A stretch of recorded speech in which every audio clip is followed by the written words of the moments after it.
하나님께서 그 풍성하신 인자하심으로 우리를 용납하시고 날마다 우리에게 은혜 베풀어 주심을 감사드립니다. 하나님께서 우리에게 주시는 성령의 충만함이 우리를 살아가게 하는 힘이오니 주님께서 허락하신 안식의 날에 우리에게 성령 충만함을 허락하여 주옵소서. 감사와 기쁨 가운데 주의 뜻을 이루어가는 백성들이 될 수 있도록 은혜 내리고 주옵소서. 걸어가신 예수님 이름으로 기도드립니다. 아멘. 찬송가 218장입니다. 찬송가 218장입니다.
느헤미야 5장 1절부터 9절 말씀입니다. 느헤미야 5장 1절부터 9절입니다. 찾아서 한 절씩 교도하겠습니다. 찾았으면 교도하겠습니다. 그때 백성들이 그들의 아내와 함께 크게 부르짖어 그들의 형제인 유다 사람들을 원망하는데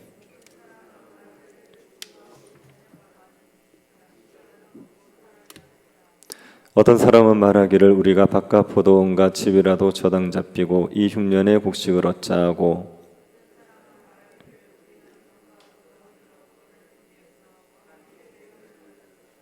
우리 육체도 우리 형제의 육체와 같고 우리 자녀도 그들의 자녀와 같거늘 이제 우리 자녀를 종으로 파는도다. 우리 딸 중에 벌써 종된 자가 있고 우리의 바깥 포도원이 이미 남의 것이 되었으나 우리에게는 아무런 힘이 없도다 하더라. 깊이 생각하고 귀족들과 민장들을 꾸짖어 그들에게 이르기를 너희가 각기 형제에게 높은 이자를 취하는도다 하고 대회를 열고 그들을 쳐서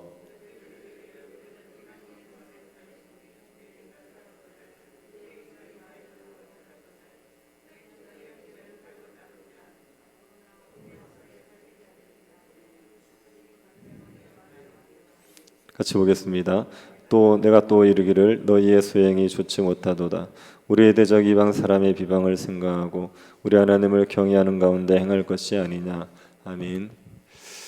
미국에서 있었던 일입니다. 하루는 미국 목사님이 집으로 가는데 약 100m쯤 앞에서 아이들의 떠들고 싸우는 소리가 들렸습니다. 가서 보니까 자기 딸이 동네 아이들을 모아놓고 야단을 치고 싸우고 있는 겁니다. 목사님이 놀란 마음에 딸에게 왜 그러냐 그렇게 물었습니다.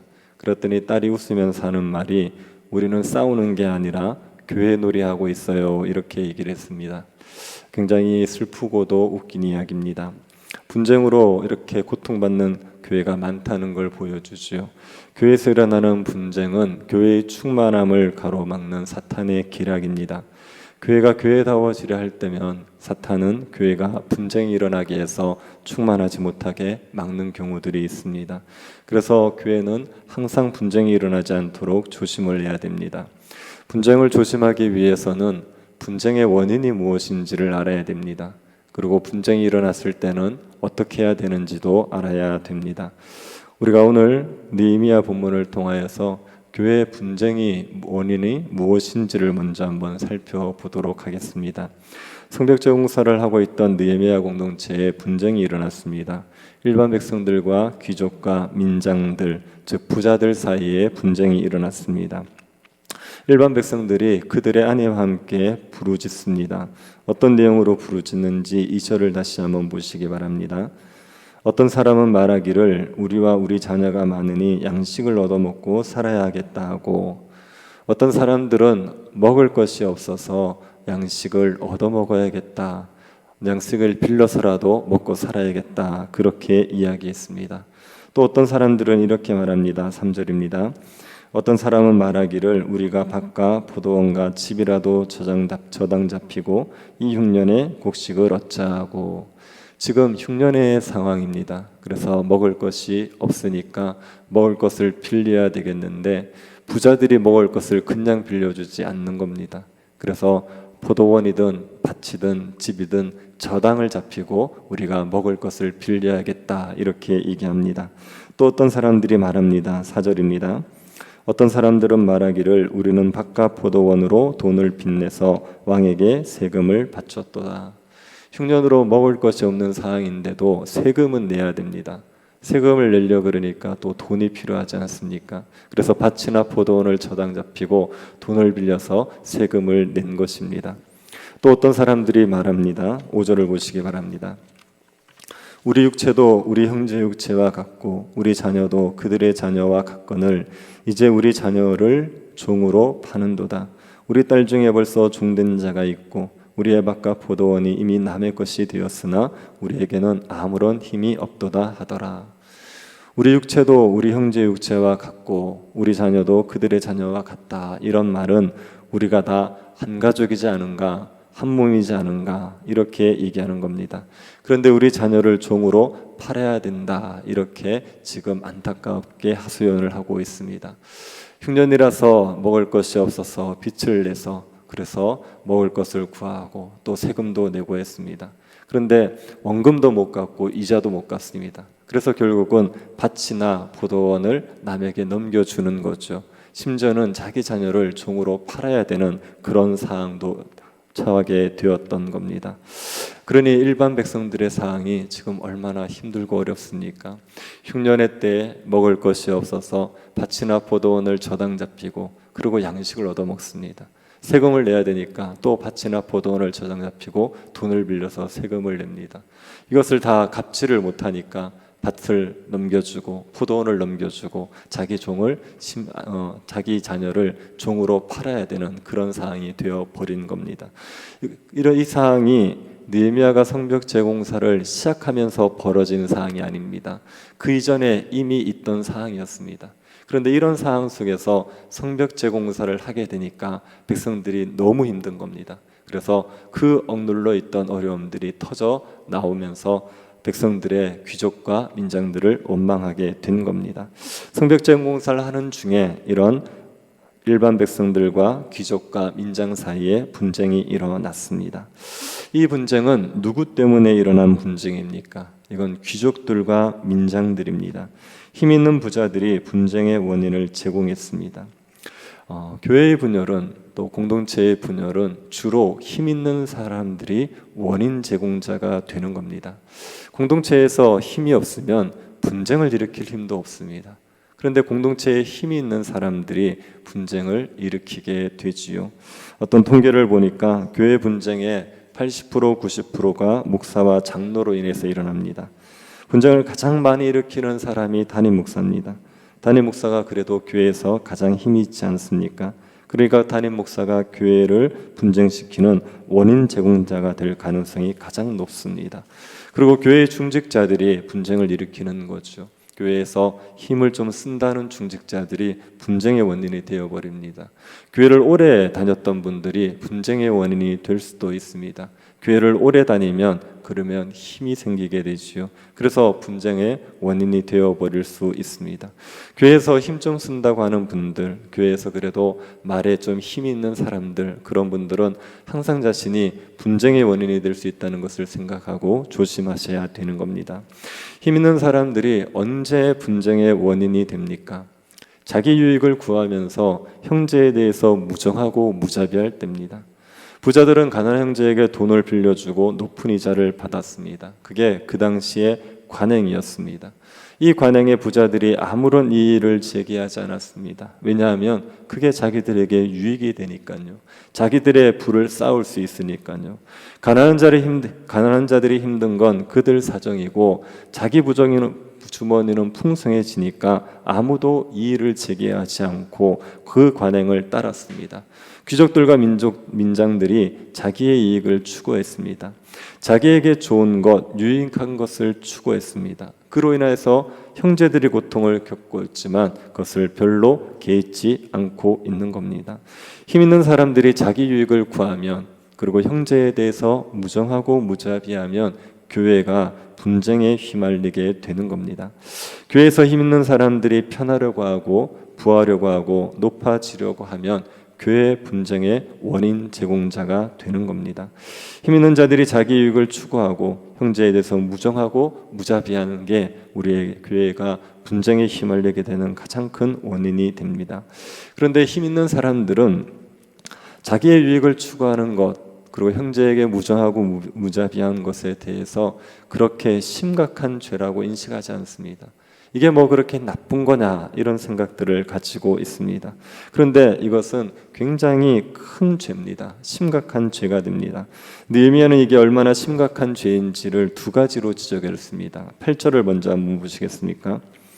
그들에게 이르기를 우리는 이방인의 손에 팔린 우리 형제 유다 사람들을 우리의 힘으로 다하여 도로 찾았거늘 너희는 너희 형제를 팔고자 하느냐 더구나 우리의 손에 팔리게 하겠느냐 하며 그들이 잠잠하여 말이 없기로.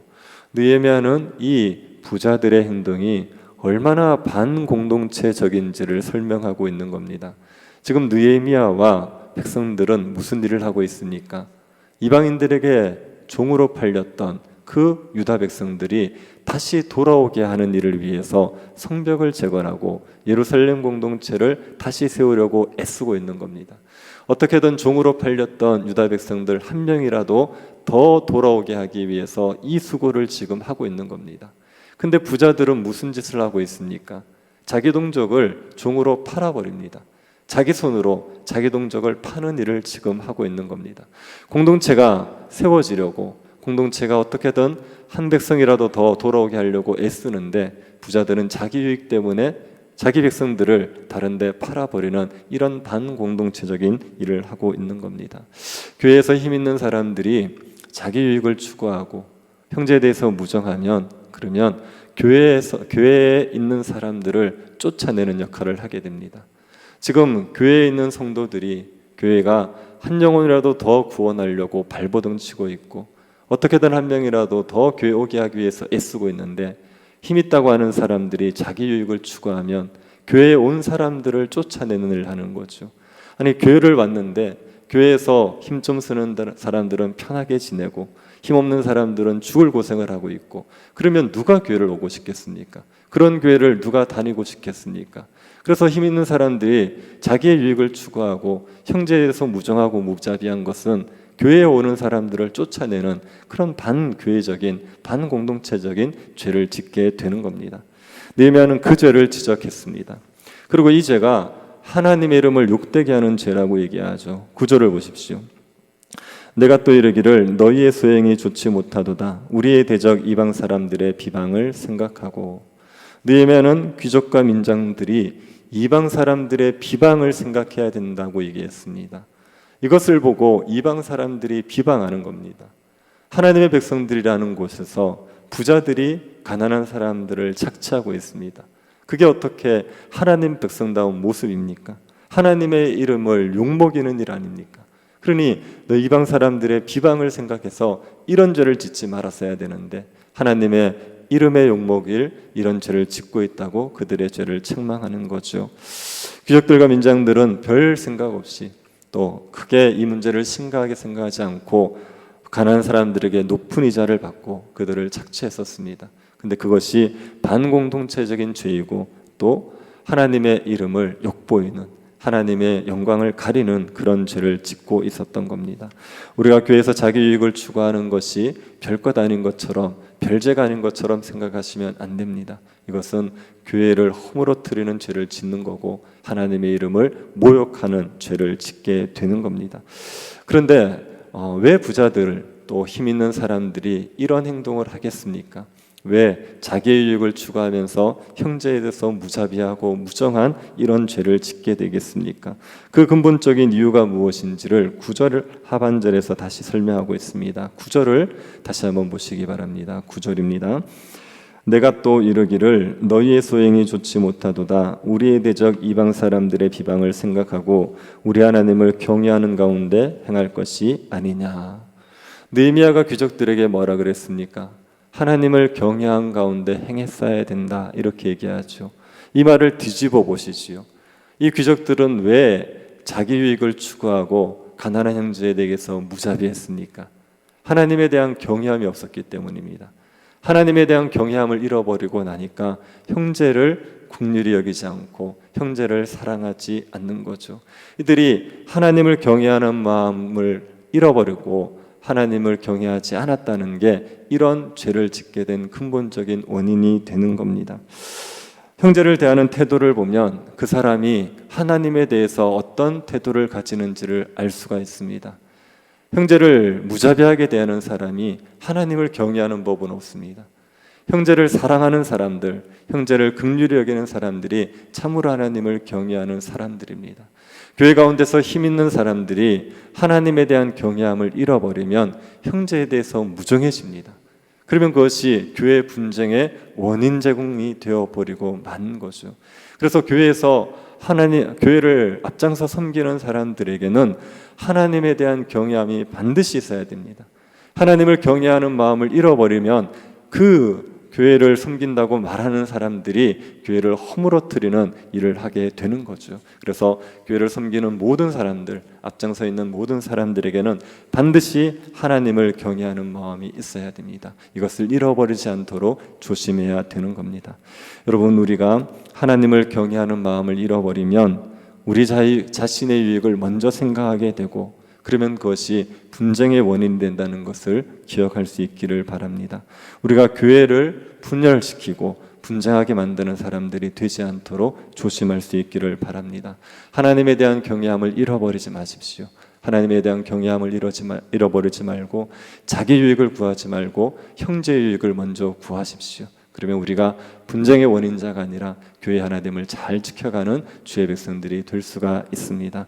하나님에 대한 경외함을 가지고 교회의 하나됨을 잘 지켜가는 주의 백성들 될 수 있기를 간절히 바랍니다. 자비하신 하나님, 우리에게 은혜를 주셔서 교회로 부르시고 형제들과 함께 교회로 살아갈 수 있게 하여 주신 것을 감사드립니다. 교회의 하나됨을 힘써 지키게 하여 주옵소서. 하나님을 경외하는 마음을 지켜서 형제를 사랑하게 하여 주시고 화평케 하는 자로 살아갈 수 있도록 은혜를 베풀어 주옵소서. 걸어가신 예수님 이름으로 기도드립니다. 아멘. 하늘에 계신 우리 아버지여, 이름이 거룩히 여김을 받으시오며 나라의 임하옵시며 뜻이 하늘에서 이룬 것 같이 땅에서도 이루어지이다. 오늘날 우리에게 일용할 양식을 주옵시고 우리가 우리에게 죄 지은 자를 사하여 준 것 같이 우리 죄를 사하여 주옵시고 우리를 시험에 들게 하지 마옵시고 다만 악에서 구하옵소서. 대개 나라와 권세와 영광이 아버지께 영원히 있사옵나이다. 아멘. 교회 하나됨을 힘써 지키도록 기도해 주시기 바랍니다. 세교회당 건축을 위해서 기도해 주실 때 5층 콘크리트 타설이 잘 될 수 있도록 기도해 주시고, 청년부 수련회를 위해서 기도해 주실 때 성령의 권능으로 복음의 증인들로 변화되어지는 우리 청년들 되게 해달라고 기도해 주십시오. 오늘 예배를 위해서도 기도해 주시고 병든 성도들을 위해서도 기도해 주시고 개인적으로 기도하시기 바랍니다.